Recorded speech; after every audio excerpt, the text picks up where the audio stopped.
Hello అండి అందరికీ. కమ్మకమ్మని వంటలకి స్వాగతం. ఈరోజైతే ఏంటి దోసలతో ఎంట్రీ ఇచ్చారేంటా అని చూస్తున్నారు. అందులోని దోసలేంటి నల్లగా ఉన్నాయేందా అని చూస్తున్నారా? ఈ దోసలొచ్చేసి మనకి దోసలు అండ్ చట్నీతో అయితే మీ ముందుకైతే వచ్చేసాను. ఓ కప్పు మినపప్పు, ఓ కప్పు పెసలు, ఓ కప్పు బియ్యం తీసుకుందామండి. ఇలా గనక పొట్టు పప్పు అండి. అది మనము తెల్లపప్పు కాదు, పొట్టు పప్పుతో ఇలా గనక మనము వీక్లీ వన్స్ ట్వైస్ తిన్నా మనకి మంచిగా డైటింగ్ లాగా ఉంటుంది. హెల్త్‌కి హెల్త్ అండి. ఇలా పిల్లలకి గనక ఒక్క దోస తినిపిస్తే స్కూల్లో డే అంతా యాక్టివ్‌గా ఉంటారండి. ఇలాంటి పొట్టుపప్పులు తింటే చాలా మంచిదండి. మనము ఇలా పొట్టుపప్పులు తినక వైట్ పొట్టు లేకుండా అలా తింటున్నామండి. అది హెల్త్‌కి మంచిది కాదండి.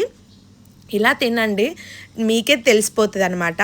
అండ్ ఈ పొట్టుపప్పు చూసండి మినపప్పు నడుముకి కూడా చాలా మంచిదండి. ఇది నేనైతే డేలో ఒకవేళ మనం మర్చిపోయినా సరే నైట్ 12 కల్లా నానపోసుకున్న మార్నింగ్ లేసి మిక్సీ చేసుకుంటే సరిపోతదండి. మంచిగా నానిపోతది. మనం ఇలా చూసుకుంటే విరిగిపోతుందా లేదా కూడా చెక్ చేసుకోవచ్చు. సరిపోతదండి. ఇది ఒక గంట సేపు నానినా సరిపోతదండి. అప్పటికప్పుడు హెల్తీగా చేసుకోవచ్చనమాట.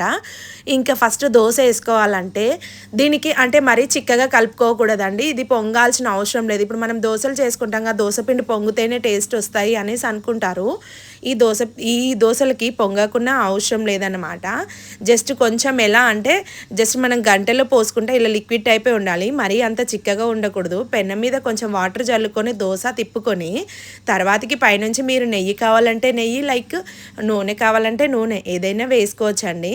దోస చూడండి ఎంత పల్చగా, చూడ్డానికైతే చాలా చక్కగా నోట్లో పెట్టుకుంటే కరిగిపోయే విధంగా ఉందండి. సూపర్ టేస్టీగా. ఇంకా అదే విధంగా చట్నీ ఎలా చేస్తున్నానో చూసేయండి. ఇప్పుడున్న పిల్లలు ఏంటంటే కరివేపాకు, కొత్తిమీర, పల్లీలు, ఈ నువ్వులు ఇలా హెల్తీగా తినట్లేదు కాబట్టి ఇలా అయితే ట్రై చేయండి.